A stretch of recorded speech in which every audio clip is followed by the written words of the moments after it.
નમસ્કાર, તમે જોઈ શકો છો કે આપણે જે આ દાડમમાં સંપૂર્ણ કટિંગ કરી નાખેલી છે, વ્યવસ્થિત કટિંગ થઈ ગઈ છે.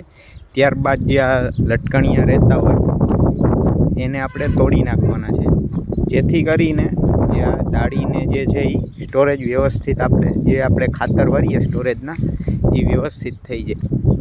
જે આપણે જે છે એ બધા જે છે એ લટકણિયા તોડી નાખવાના. જો તોડવામાં ન આવે સમયસર તો આમાં જે છે એ સ્ટોરેજ વ્યવસ્થિત ન થવાને કારણે આપણે આગળની જે આપણે સિઝન લઈએ એમાં તકલીફ પડે છે. એટલે મેજોરિટી જે આપણે જે છે એ લટકણિયા તોડાવી નાખવાના છે, જેથી વ્યવસ્થિત જે સ્ટોરેજ છે એ ડાળીમાં થઈ શકે.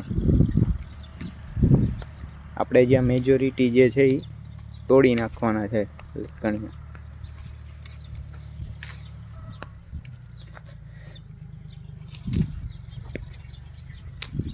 મેજોરિટી તો આપણે કટિંગમાં નીકળી જ ગયા છે, પણ જે કટિંગ થઈ ગયા બાદ જે બાકી રહી ગયેલા હોય એને આપણે વ્યવસ્થિત રીતે જે છે એ કટિંગ કરી નાખવાના છે.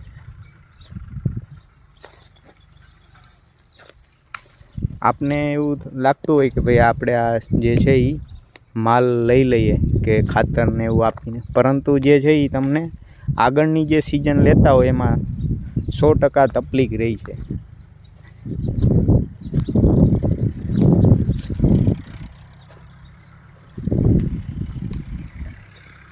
મેજોરિટી તો લગભગ બધે કટિંગમાં હોય એવા છે, પરંતુ અમુક જે બારમાં નીચે રહી ગયેલા હોય એ આપણે કટિંગ કરાવી નાખવાનું.